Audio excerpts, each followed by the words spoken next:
Turki ni kalau yang ada kecil manis ni masalah.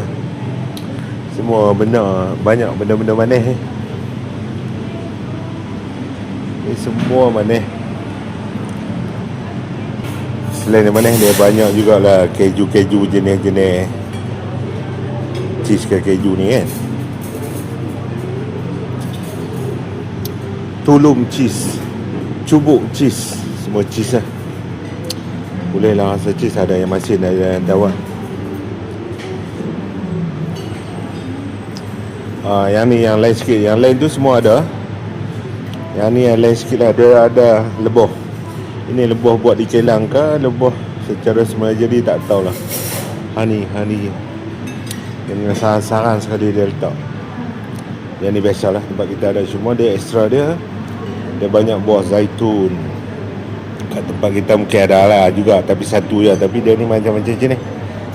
Ada yang kecil, ada yang besar.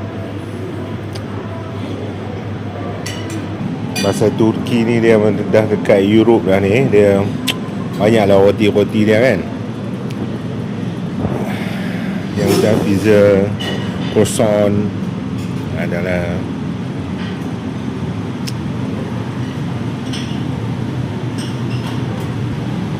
telur dia putih lah. Wih, ni nak tambah tak tengok ni. Oh, yang ni kena rasa buah las .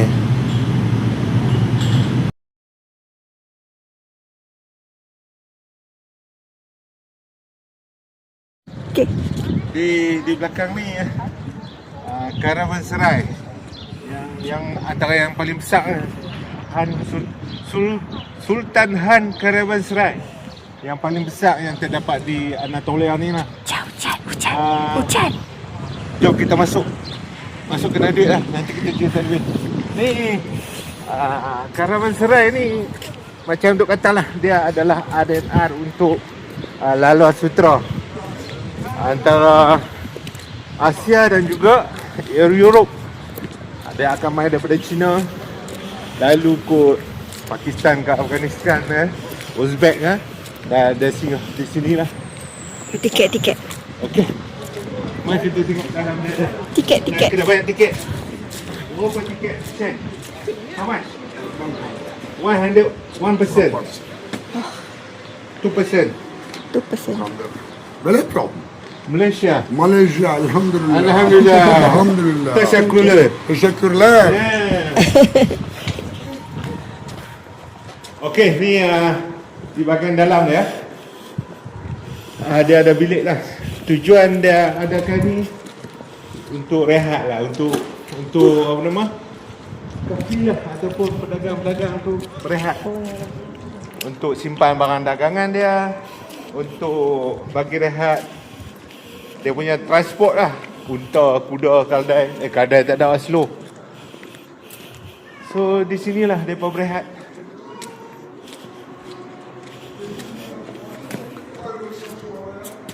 Okey, biasanya perjalanan daripada China ke Turki ni ambil masa setahun atau dua, bukan sebulan. Hai. Lama lah. Bah ada buat makanan tak? Ada. Alamak, boleh. Roti tu tapi kita. So dia punya arenda ni ataupun Karavanserai ni, dari dia adalah setiap 30 ke 40 km dia ada satu lah. Pasal apa? Mereka kena rehat. Kalau waktu malam sangat bahaya berada di luar Karavanserai ni. Jadi mereka kena bagi sampai jugalah kat sini. Di sini mereka akan duduk lah 2-3 hari. 3 hari duduk free, lebih daripada 3 hari kena bayar jugalah. Kat depan tu mungkin lah barang-barang, nanti kita tengoklah apa yang ada kat sana. Tempat ni biasanya disediakan oleh pihak kerajaan lah. So mereka akan pedagang-pedagang ataupun kafe lah ni akan berehat di sini. Oh, ada satu lagi.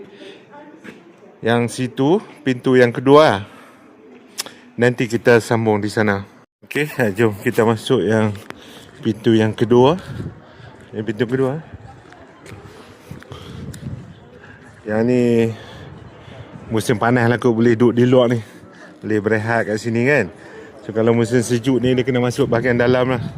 Ada chamber-chamber dia di dalam ni.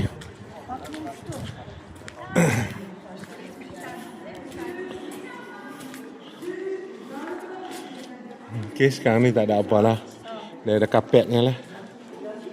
Dia ada ruang musim sejuk.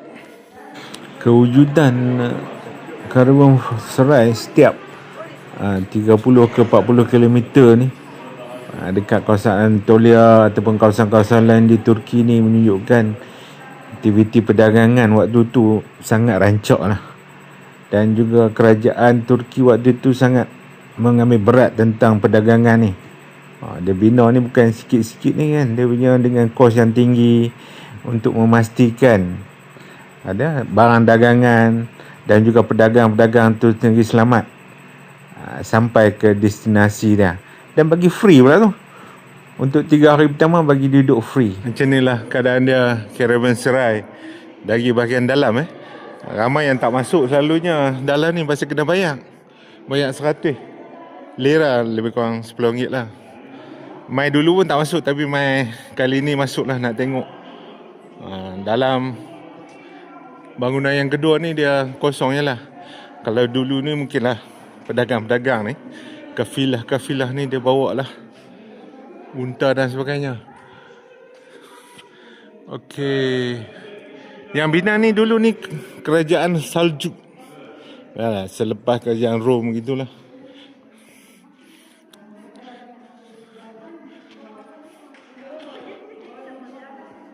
Okay, bangunan ini masih bertahan lah sampai sekarang. Dah 2000 tahun lebih.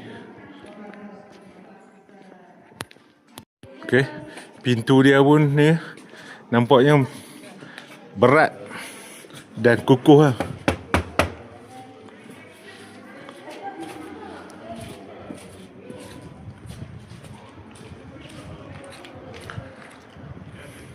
So ni bilik-bilik yang ada. Kita try masuk tengok apa yang ada.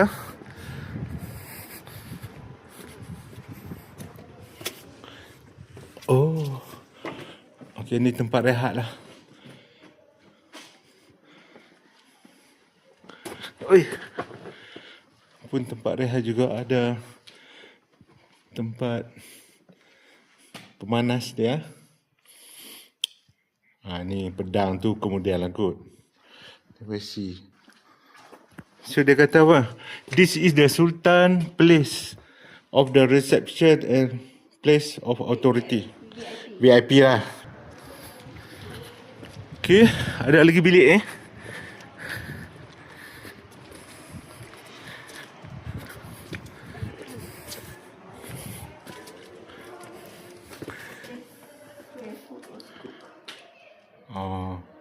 Ini tempat simpan makan. Dapur lah, dapur.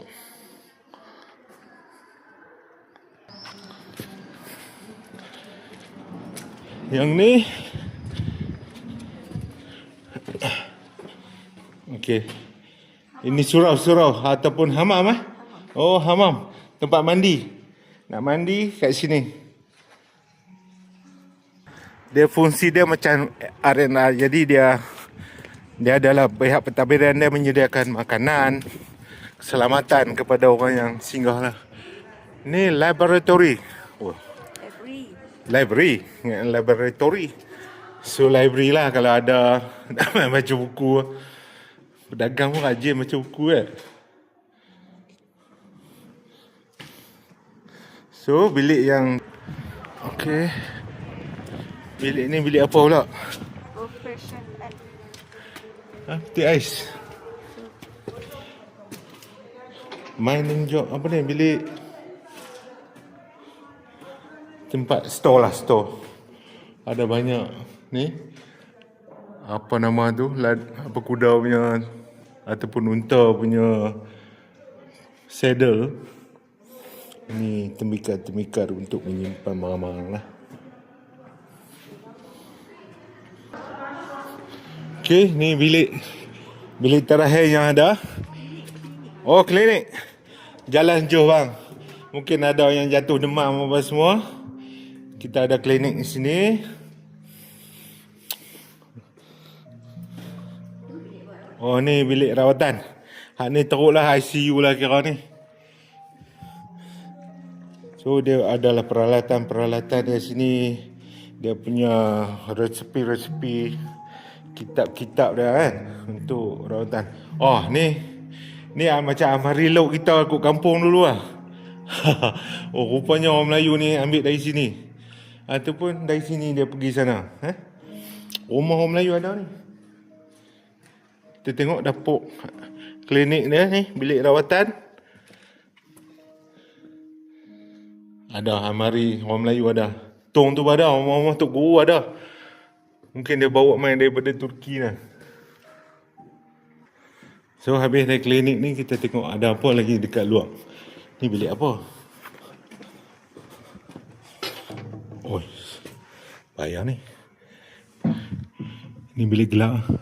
Mungkin dalam perjalanan tu kan dia bolehlah simpan apa-apa yang ada. Ataupun orang yang dah macam-macam lah. Okey, inilah barisan bilik-bilik yang kita masuk tadi. Dan ada tangga lah untuk pengawal naik di atas.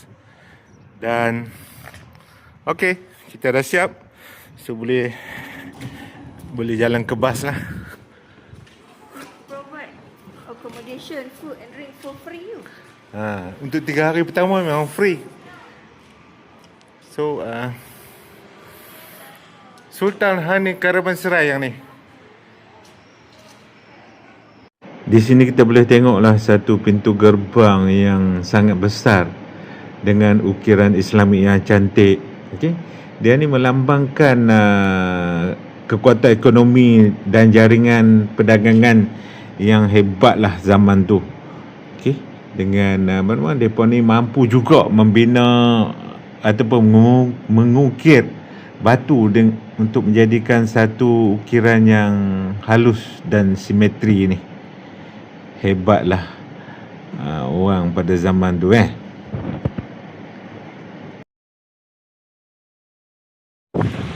sesuai dengan nama dia, laluan sutera. Dia meniaga sutera lah daripada China kan, bawa ke Asia Tengah, bawa ke Europe. Antara dagangan lain Rempah-ratus lah Rempah-ratus. Ni laluan sutera ni dia famous sebelum laluan laut lah oleh pihak Eropah ni. Jadi